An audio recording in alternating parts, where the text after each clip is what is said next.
Bonjour à tous, je viens vous parler aujourd'hui de la ville de Paris, tant au niveau géographique qu'au niveau historique.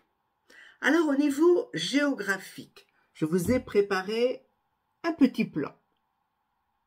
Le site où la ville a commencé à être construite est une boucle de la Seine, vous voyez une boucle. La Seine a dévié son cours, elle a changé, car le méandre venait mordre au nord la butte Montmartre et à l'ouest la colline de Chaillot. L'abandon de ce cours ancien a laissé une partie basse et longtemps marécageuse, qui a donné le quartier du Marais, le Marais. La Seine traverse Paris, ce qui permet aux bateaux d'amener des marchandises. Remarquez bien que la ville est divisée en 20 arrondissements. Vous en voyez les numéros. Mis à part la Seine, un autre cours d'eau traverse Paris, la rivière Bièvre. Elle se jetait avant à l'air libre dans la Seine, au niveau de la gare d'Austerlitz. Mais maintenant, la Bièvre est souterraine, vous ne la voyez pas.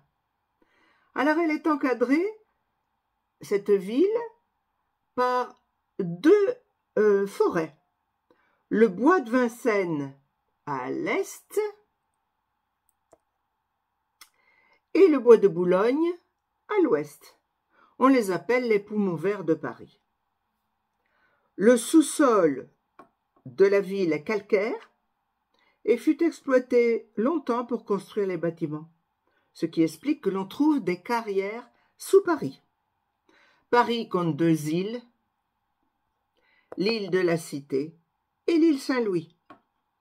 Sa superficie est de 105 km² et la population 2 250 000. Les habitants, bien sûr, s'appellent les Parisiens et les Parisiennes. Au niveau histoire, il semble que le site ait été habité à partir de 4000 avant Jésus-Christ.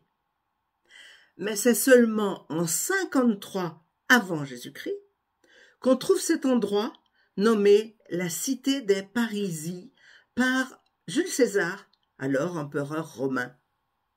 La ville a souffert des invasions et des guerres, mais peu à peu acquiert une importance capitale grâce aux Capétiens, les rois capétiens dont je vous parlerai plus tard.